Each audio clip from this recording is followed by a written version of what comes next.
ઘણો મુસીબતો વાળો હતો, પરંતુ શું કહેવાય કે મહાદેવની દયા ક્યાંય પણ તકલીફ નથી પડી.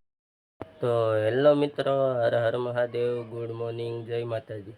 તો સ્વાગત છે તમારું મારા આજના નવા વિડીયોમાં. તો મિત્રો, આજે આપણે જવાનું છે સામૈયામાં, જે અમારા ગામના સંતોષભાઈ સાખડ એ 12 જ્યોતિર્લિંગની યાત્રા પૂરી કરીને પોતાના ઘરે પાછા આવે છે. તો આપણે એનું સ્વાગત કરવાનું છે. વિડીયોમાં બના રહેજો અને ચેનલમાં નવા હોય તો ચેનલને લાઇક, શેર અને સબસ્ક્રાઈબ કરી દેજો. તો મિત્રો, સંતોષભાઈ આવી ગયા છે મંદિરે.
બોલો ખોડિયાર માત કી જય, બોલો હાણાવાળા દાદાની જય.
હર હર મહાદેવ.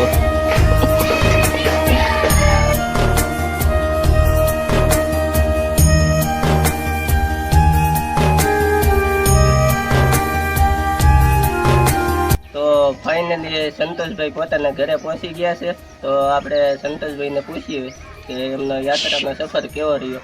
તો યાત્રાનો સફર તમે કહેવાય ને કે ઘણો લાંબો હતો અને ઘણો મુસીબતો વાળો હતો, પરંતુ એમ કહેવાય ને કે મહાદેવની દયા ક્યાંય પણ તકલીફ નથી પડી. જો નાની મોટી તકલીફ ઘરેથી નીકળો તો આવે, પણ એવી કોઈ પણ જાતની જાનહાનિની કોઈ તકલીફ આવે અથવા કોઈ ગાડીનું એક્સિડન્ટ થાય એવી કોઈ જગ્યાએ નથી થયું. અને તકરીબન 126 દિવસનો ટોટલ 4 મહિનાનો સફર હતો અને 15,000 કિલોમીટરનો આપણો સફર હતો એ ફાઇનલી પૂરો થઈ ગયો. અને એમ કહેવાય ને કે બધા જ ભાઈનો બહુ બધો સપોર્ટ મળ્યો છે હંમેશા, અને બધા જ બધા સપોર્ટ કરતા રહ્યો. અને બસ ખાસ કરીને વિશેષ રૂપથી જો આખા હું બધી યાત્રાના બ્લોગ્સ જો હોય તો તમને ભાઈ લિંક વગેરે કદાચ નાખી દે તેમાં તમને મળી જશે.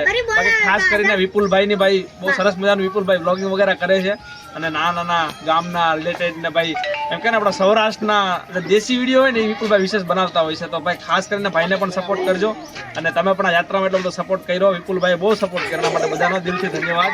હર હર મહાદેવ.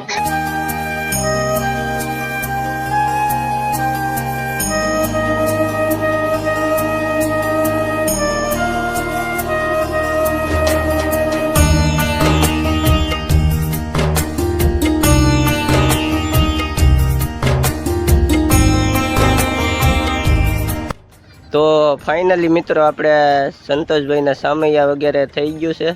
તો અત્યારે અમે આવી ગયા છે રીલ અને ફોટો શૂટ કરવા. તો આ અમારું લોકેશન છે. તો હવે વિડીયો આપણે અહીંયા જ પૂરો કરીએ. તો આવા નવા વિડીયો જોવા માટે મારી ચેનલને લાઈક, શેર અને સબસ્ક્રાઈબ કરવાનું ભૂલતા નહીં. મળીએ બીજા વિડીયોમાં. Bye bye.